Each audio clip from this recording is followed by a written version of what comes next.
Hi guys. నాకు చిన్నప్పటి నుంచి ఒక బ్యాడ్ హ్యాబిట్ ఉంది. Right from my childhood I have a bad habit. So బాధ కలిగిన ఆనందం కలిగిన ఎవరూ లేని ప్లేస్కి ఏకాంతంగా ఉండడానికి వెతుక్కుంటూ వెళ్ళిపోతాను. దారి ఎటు చూపిస్తే అటు వెళ్ళిపోతాను. సో నా లిమిట్ ఎంతవరకు వెళ్తుందో నాకే తెలియదు. ఆకాశం కూడా దాటేయాలనిపిస్తుంటుంది అప్పుడప్పుడు. సో చూస్తున్నాను సరైన సిట్టింగ్ ప్లేస్ దొరుకుద్దేమో అనేసి. సో ఇటు చూసిన నాకైతే కంప్లీట్గా అసలు ఎవరు లేకుండా ఒక్కడనే ఉండాలి ఆ సమయంలో. అంటే ఒక మ్యాటర్ చెప్తాను ప్లేస్ ఎక్కడ అని ఆలోచిస్తున్నాను. ఇటు వచ్చాను, కొండలు, కాలేజెస్ అన్నీ బాగానే ఉన్నాయి. ఫైనల్గా నా మైండ్ సెట్కి సెట్ అయ్యే ఒక ప్లేస్ గురించి చూస్తున్నాను. సో కొంచెం డిసప్పాయింటెడ్గా ఉన్నాను. వెళ్తున్నాను. సో అదే ఆలోచిస్తున్నా ఎక్కడ దొరికితే బాగుంటుంది. ఇదిగో పూరి పక్క కనిపించింది కానీ ఓకే ఆడెవడో వచ్చి పోసుకున్నాడు. సరే చూద్దాం, let's try. Set okay. High guys, exam కాదు కానీ ఎక్కడెక్కడికో వచ్చి ఆఫ్కోర్స్ తెలిసిన ప్లేసే, ఇంత దూరం అంటే స్పాట్ దగ్గర నుంచి మేబీ ఒక 2 km ఉంటుంది. ఎక్కడ సిట్టింగ్ బాగుంటుందా అని చూసి finally I found this area. Venture అయితే బాగుంది. సో మనకి ఎగ్జామ్ ఇంకా 2 o'clock వరకు ఉంది. అండ్ గాయస్, ఒక్క రోజులో నేను జాగ్రఫీ పూర్తి చేస్తానన్నాను, అలాగే సంకల్ప సిద్ధితో నేను పూర్తి చేస్తాను. అండ్ ఏరియా సిటీ అవుట్స్కట్స్లో ఉంటుంది. Very peaceful place. ఈ టైంలోనే ఎవరు లేరంటే దట్ టైం అస్సలు ఎవరు ఉండరు. సో గైస్, FBO ఎగ్జామ్ రాసాను. సో క్వశ్చన్ అయితే బాగుంది. Forest beat officer. So forest గురించి అడిగాడు. సో వరల్డ్లో, భారతదేశంలో అలాగే ఆంధ్రప్రదేశ్లో మీకు తెలిసిన అడవుల గురించి, అడవుల పేర్ల గురించి రాయమన్నాడు. అండ్ ఇంకో విషయం ఏంటంటే వాడు కొన్ని కండిషన్స్ ఇచ్చాడు. ఆ కండిషన్స్ ప్రకారం మీరు టాపిక్ని ఒక బులెటిన్ టైప్లో రాయకూడదు, దానికి స్పెసిఫిక్గా సింబల్స్ ఏమి పెట్టకూడదు, అండర్లైన్ చేయకూడదు, కలర్ కోటింగ్ ఇవ్వకూడదు, ఒక్క భాషలోనే రాయాలి, నో మిక్స్డ్ లాంగ్వేజ్. అండ్ ఇంకేదో ఉందబ్బా, ఒక్క లాంగ్వేజ్లో రాయాలి, ఒక్క పెన్నే, అంటే మిక్సింగ్ కలర్ ఉండకూడదు, అంటే ఐదర్ బ్లాక్ ఆర్ బ్లూ, ఇలాగ ఒక్క పెన్నే రాయాలి, స్కెచెస్ యూజ్ చేయకూడదు. అండ్ మీరు ఇచ్చిన టాపిక్ని యాజ్ ఇట్ ఈజ్ పారాగ్రాఫ్లో మెన్షన్ చేయాలి. ప్రతిదీ ఒక న్యూస్ బులెటిన్లో రాస్తానంటే అవ్వదు. సో చాలా స్ట్రిక్ట్గా ఉంది. ఇచ్చిన 45 నిమిషాల్లో ఎంత కోట్ చేయగలవో అంత కోట్ చేయొచ్చు. సో ఫైనలీ 9:30కి స్టార్ట్ చేశాడు.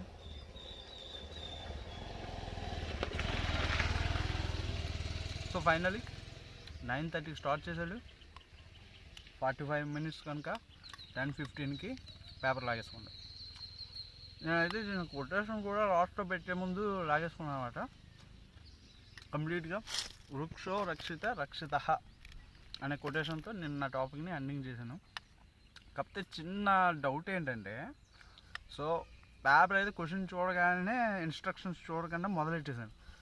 సో మొదలెట్టిన తర్వాత ఇంక ఇలా పేపర్ ఇంక రాస్తున్నామో లేదో 25 minutes ఓవర్ అని చెప్పారు.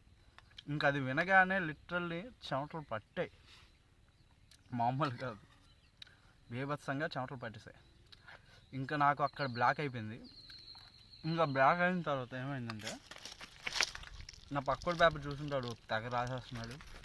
ఇంక నేను ఏం చేయాలో తెలియక, so first of all forest definitions start చేసి, అండ్ ఎన్ని ఫారెస్ట్ అని చెప్పేసి, కైండ్స్ ఆఫ్ ఫారెస్ట్ అని చెప్పేసి, అంటే వాడి ఇన్స్ట్రక్షన్స్ చదవలేదు కానీ ఎక్కడో ఉండిపోయింది, రాసుకుంటూ వెళ్ళిపోయాను అలాగా ఒక ఎస్ఐ లాగా. ఎస్ఐ అని మాత్రమే గుర్తుంది, పారాగ్రాఫ్స్ ప్యాసేజ్ అని మాత్రం అనుకోలేదు, ఎస్ఐ మాత్రమే అనుకోవడం. సో ప్యాసేజ్ అంటే మాత్రం వేరేలాగా వెళ్ళిపోయేది రైటింగ్. సో ఎస్ఐ అన్నారు కాబట్టి అది మైండ్లో ఉండిపోయింది. సో అలాగా జస్ట్ నేను కైండ్స్ ఆఫ్ ఫారెస్ట్ అని చెప్పడానికి మాత్రం 1 to 5 నెంబర్స్ అయితే వేసాను. అదొక చిన్న టెన్షన్ ఉంది, వ్యాలిడ్ చేస్తాడా చేయడానికి. ఆ తర్వాత అండర్లైన్ చేసిన పేపర్ ఉంది కదా,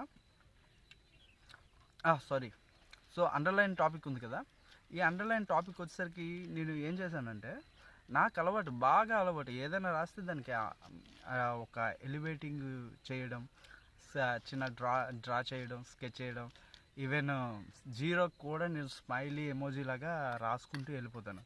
సో ఇది నా రైటింగ్లో ఉండే కామన్ స్పెసిఫిక్ స్టైల్. ఇక్కడ మ్యాక్సిమం అవాయిడ్ చేయడానికి చూశాను.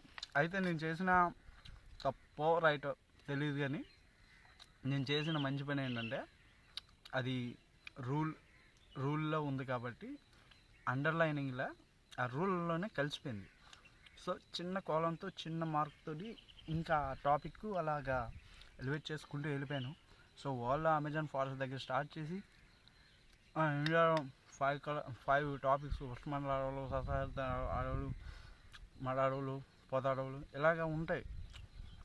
వీటి గురించి చెప్తూ ఒక చిన్న టాపిక్ని కంప్లీట్ చేసి అట్ లాస్ట్ 3 పేపర్స్ కంప్లీట్ అయ్యాయి.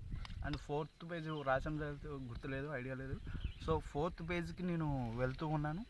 ఆ టైంలో ఖచ్చితంగా లాస్ట్ కొటేషన్ చెప్పాను కదా, వృక్షో రక్షితః అనే కొటేషన్తో ఎండ్ చేద్దామని అనుకున్నాను. అలాగ ఎండ్ చేస్తున్నాను, పేపర్ లాగిస్తుంది. అయితే ఏంటి మన ఇది ఒకటి చిన్న వృక్షో రక్షితః అనేది పెట్టాను కదా, ఇది హైలైట్ పాయింట్ కదా. సో దీన్ని కూడా ఆలోచించాలి, హైలైట్ చేస్తాడో చేయడం. సో అయితే so first session of exam అయిపోయింది, ఇప్పుడు ఆఫ్టర్నూన్ సెషన్ ఉంది. ఈ ఆఫ్టర్నూన్ సెషన్లో కూడా నేను వరి అయిన థింగ్ ఏంటంటే, లాస్ట్లో ఆ వృక్షో రక్షిత అని చిన్న కొటేషన్ పెట్టి దానికి అండర్లైన్ చేశాను. అదే పెద్ద ప్రాబ్లం అయిపోద్దేమో, అసలు నన్ను కన్సిడర్ చేయరేమో ఈ నెక్స్ట్ ఎగ్జామ్ ముందు. బాబోయ్, ఈ మెంటల్ టెన్షన్ నాకు నిజంగా. చూద్దాం, let's see what will happen. Subscribe చేసుకోండి, చూద్దాం. అసలు లాస్ట్లో అలా ఇచ్చాను, అలా ఇవ్వడం వల్ల నాకు ఇప్పటికే అర్థం కావట్లేదు. అదే చెయ్యి అలా వెళ్ళిపోయింది అంతే, అది. సో ఫైనల్లీ నాకు ఏదైనా కొంచెం మైండ్లోకి వచ్చినా ఇలాంటి ఏరియాకి వచ్చేస్తున్నాను. So hope for the best. So నేనైతే అనుకుంటున్నాను వ్యాలిడ్ అవుతుంది, మేబీ నెక్స్ట్ ఎగ్జామ్ కూడా బాగా రాస్తాను ఖచ్చితంగా అనుకుంటున్నాను.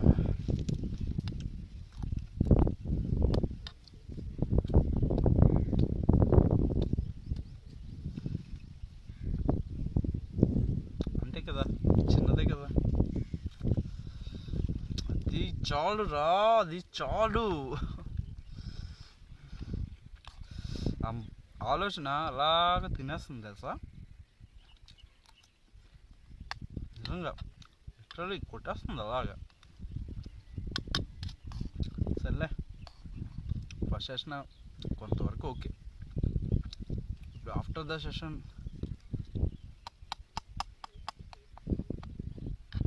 జనరల్ స్టడీస్ మెంటల్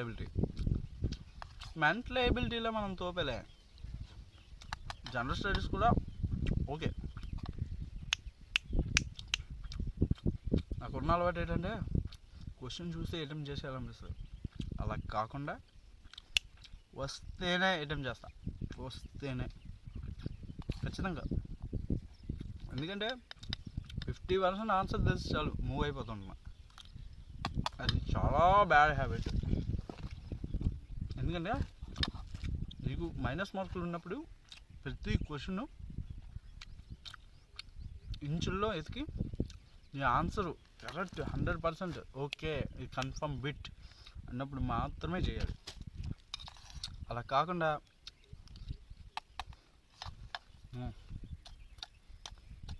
కానీ మెరిట్ మార్క్స్ రావాలి. Tough competition.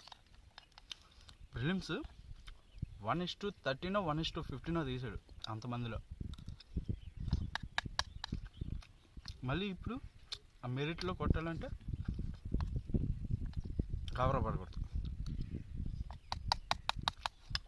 ముందు 150 మార్క్స్లో 75 తీసుకుంటే ఈ 75 మార్క్స్ని ముందు నీకు వచ్చినవేవో ఖచ్చితంగా ఆన్సర్ చేసుకోవాలి.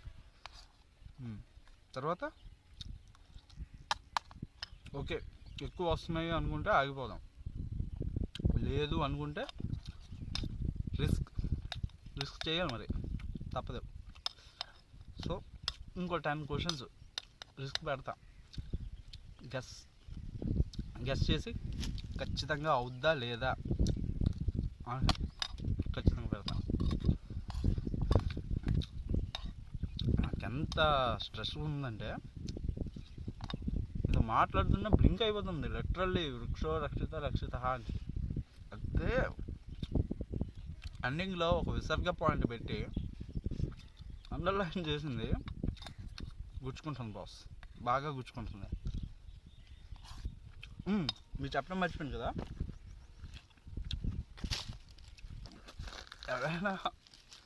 ఎవరైనా కొంచెం స్ట్రెస్గా ఫీల్ అయితే తిండి తిప్పలు మానేస్తారు. నాకు అదేటో కానీ కొంచెం డిసప్పాయింట్మెంట్ కలిగిన ఎక్కడ ఏ సిచ్యువేషన్లో కలిగినా కొంచెం తినడానికి ట్రై చేస్తాను. మంచిదో కదా తెలియదు కానీ కొంచెం లాస్ట్ టైము గ్రూప్ 2 మెయిన్స్ రాసేటప్పుడు హిస్టరీ పేపర్ చాలా బాగా ఇచ్చాడు.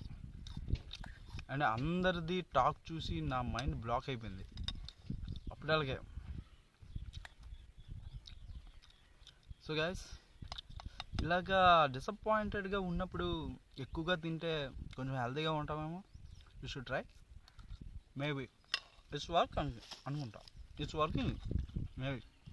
ఎందుకంటే కొంచెమైనా మన కోపాన్ని మన కారాలతోటి మిరియాలతోటి తగ్గించుకోవచ్చేమో అనేసి అనుకుంటున్నాను. చూద్దాం. అమ్మా వెళ్ళట్లేదు, అక్కడే ఉంటుంది స్టే. ఇప్పుడు జనరల్ స్టడీస్ నేను రాసుకున్న షార్ట్ నోట్స్ ఏవైతే ఉందా ప్రతి హాఫ్ అన్ అవర్కి ఒక బుక్ రూపంలో లేపేయాలి. టక్క టక్క టక్క టక్క.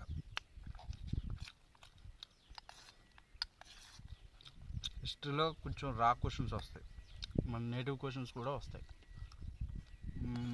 సైన్స్ అండ్ టెక్నాలజీలో రీసెంట్గా జరిగిన కరెంట్ అఫైర్స్ వాటి గురించి ఖచ్చితంగా వచ్చే అవకాశం ఉంటుంది. అండ్ ఎకనామిక్స్ కాంటెంపరీ ఇస్తాడు, కరెంట్ అఫైర్స్ ఇస్తాడు, బేసిక్ క్వశ్చన్స్ ఇస్తాడు, టాప్ జీకేలో ఇస్తాడు, అన్ని ఏరియాస్ టచ్ చేస్తాడు. అవి ఒక్కటి. పాలిటీ ఖచ్చితంగా చెప్తున్నాను, పాలిటీలో ఆర్టికల్స్ వస్తాయి, సెక్షన్స్ వస్తాయి, కాంటెంపరీ కరెంట్ అఫైర్స్ కూడా వస్తాయి.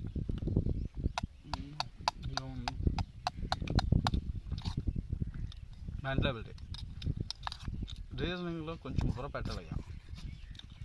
ఖచ్చితంగా బుర్ర పెడితే ఇన్ని క్వశ్చన్లు పెడతాం.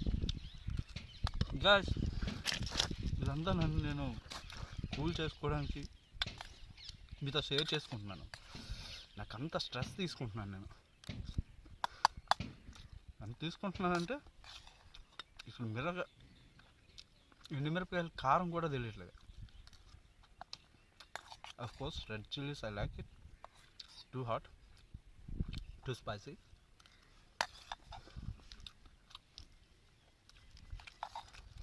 ఇంకో 2 గంటల్లో మళ్ళీ సెకండ్ పేపర్ వస్తుంది. రేపు మళ్ళీ దానికి కనెక్టింగ్ పేపర్ ఉంది. అది general science, general maths. General సైన్స్లో ఎథ్నోబోటనీ అన్నీ కంప్లీట్ చేస్తాం. అండ్ జనరల్ మ్యాథ్స్లో వచ్చేసరికి కొన్ని టాపిక్స్ టచ్ చేయడానికి ఇంట్రెస్ట్ ఉంటుంది. అందులో దట్టు ప్యూర్ మ్యాథ్స్. అది బేసిక్ ఎస్ఎస్సీఏ కానీ చాలా రోజులు అయిపోయింది. అండ్ మనది ఆర్ట్స్ గ్రూప్ కదా, అయినా పర్వాలేదు. ఆర్ట్స్ గ్రూప్స్ ఏం లేదు. కాకపోతే కొంచెం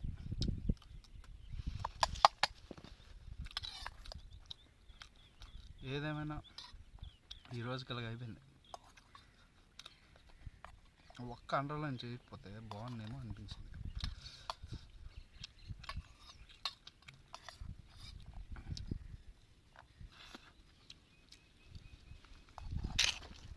కన్సిడర్ చేస్తూ ఉంటావా boss?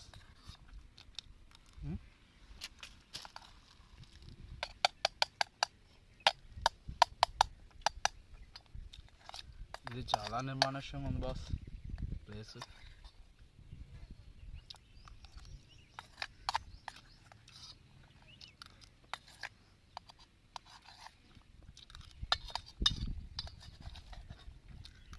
Thanks for please subscribe me.